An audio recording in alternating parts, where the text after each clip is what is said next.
Julia. So right now, the company, the only way I can do for now is just give trainings and point people into the right documentation or write internal documents myself.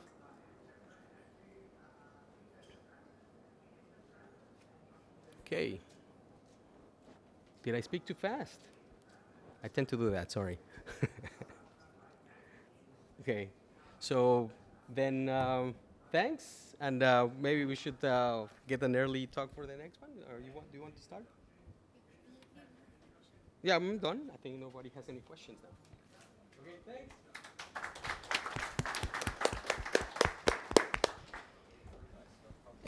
Hi everyone. The next talk about computerized cognitive rehabilitation of children. Probably the most important talk, socially important talk of the whole JuliaCon. So great round of applause for Aditi.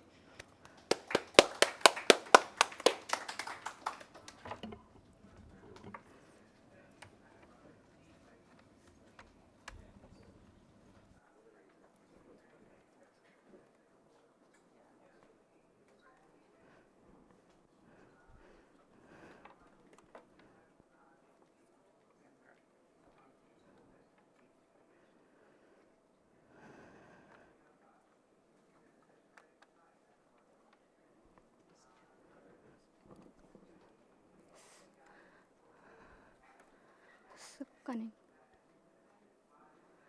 connect.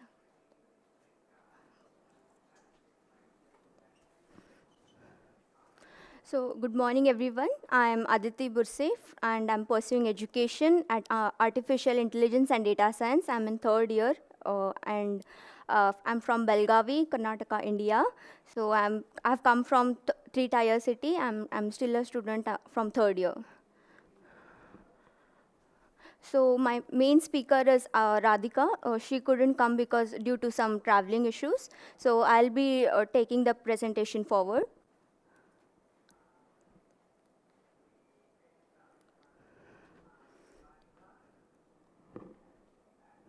So these are my contents. So my today's topic is forecasting computerized cognitive rehabilitation for children or disabilities using Julia. So my contents are introduction, importance of it, Julia for cognitive analysis, approaches, demonstrating basic forecasting model, results and discussions, and the conclusion. So what is exactly the computerized cognitive rehabilitation? It's the children who suffer from brain injury or brain damage. They have the problem, so to cure that, to get it to accurate state, to make them remember everything, that is called as computerized cognitive rehabilitation. So it's a therapeutic approach designed to improve cognitive focus in children with disabilities. So I have used Julia because it has a high performance in programming language, and it can convert large amount of data, that is 30% less than the other data sets, and make it easy for training and testing. So the importance of it is learning and education. So the children suffering from it, they get a problem in the academics. Functions are crucial for understanding and retaining new information, enabling children to succeed in the academics. So next is problem solving and critical thinking.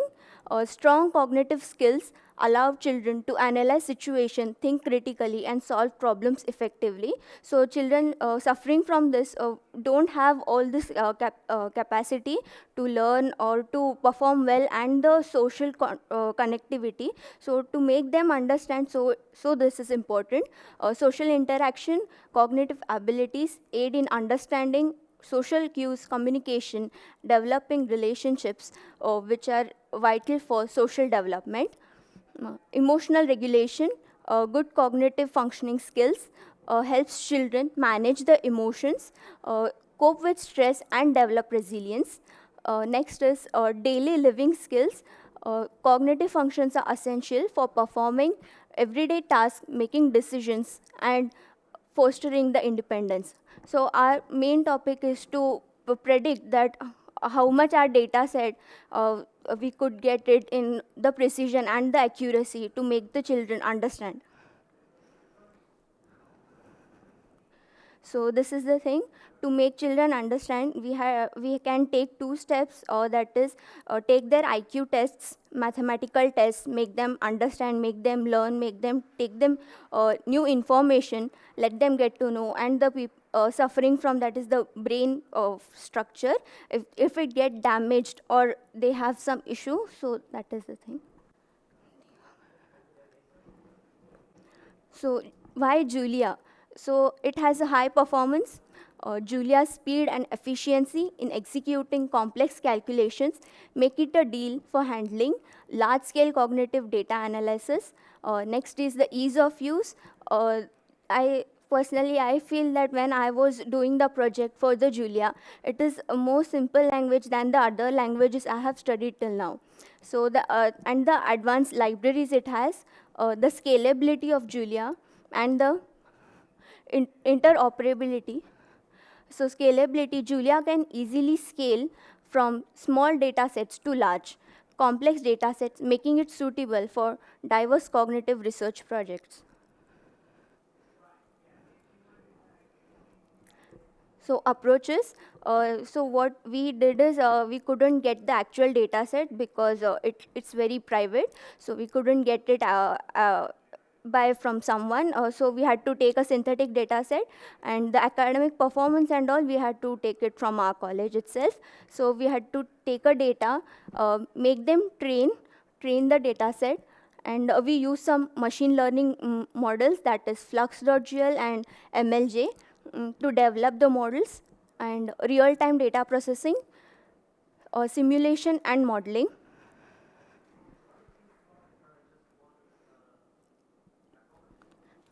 Integration with existing tools and optimization algorithms, visualization and reporting. So the algorithms which we used is neural networks.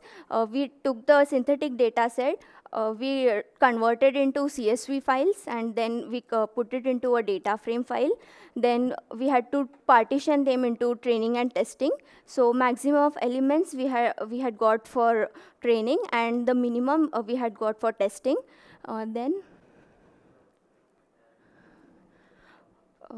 the model, data preparation, splitting data, model fitting, forecasting, and then we use the plots to make a graph. Then we had to calculate its accuracy, F1 score, its rock ability, and we calculated all these things. So we got 0.81% of accuracy. That means we could get to an final point that we could make children understand the 0.81% of the accuracy.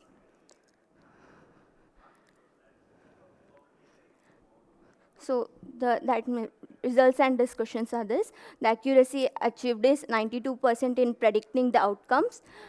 Precision and real was recorded 91%, while recall was 90%, indicating a balanced performance. We use mean absolute error, and comparative analysis, base versus Julia, training time. So as I said, compared to all the languages, I felt Julia very easy, and the reduced training time was 30% than the other languages. So we got the user feedback, children's engagement, and the therapeutic sessions. The discussions are performance and their efficiency after training those, after taking those therapist observations, and the model adaptability. So here comes the conclusion. The cognitive rehabilitation in children offers a powerful approach to enhancing therapeutic outcomes. Julia high performance and advanced data processing capabilities enable development of personalized and adaptive rehabilitation more easy by utilizing those predictive models and the real-time data analysis. Practitioners can tailor interventions to individuals' needs, ensuring more effective and targeted therapy. Julia's integration with various tools and its ability to handle complex situations make it an ideal choice for advancing cognitive rehabilitation techniques and ultimately improving the cognitive functions. Thank you.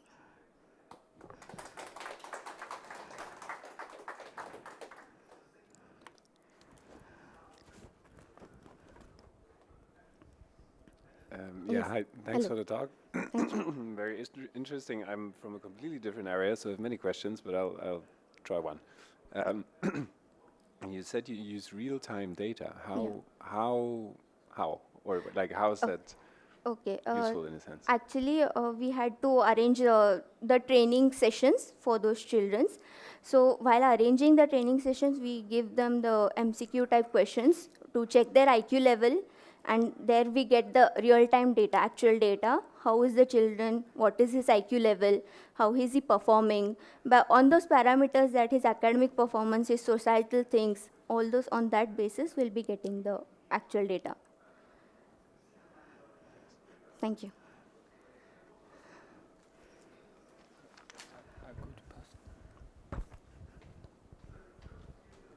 Thank you. Hey, thank Hello. you so much for the talk. It was fantastic.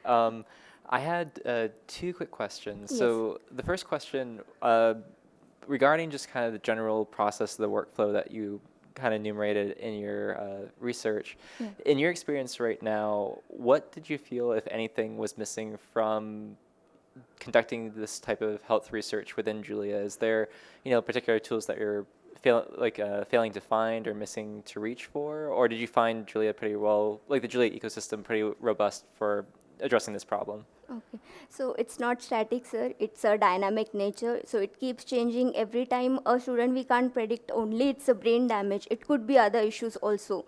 So we can't predict that every time the same thing. We just tried our level. It's a try and test error every time we do this.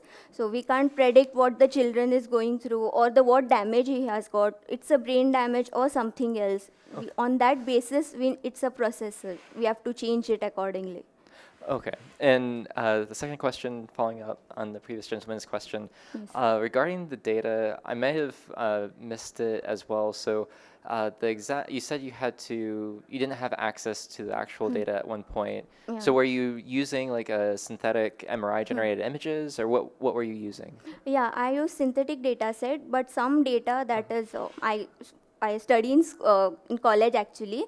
So I do have like I could get the academic performance, every year academic performance, and the attendance thing. I could get it from my professors. Got you. Thank you so much. Thank you.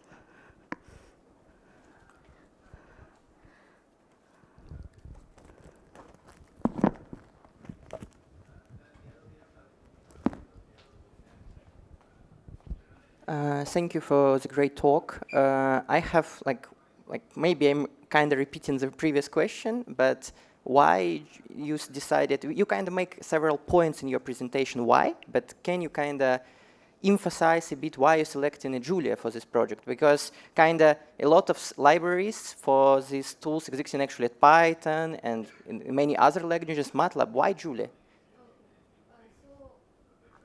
Actually, I used Python. Like I studied recently in my last year. So what I felt is I felt Julia a bit easier. I said that I had a point that it gives 30% more accuracy than the other languages. So I thought of using Julia for this project.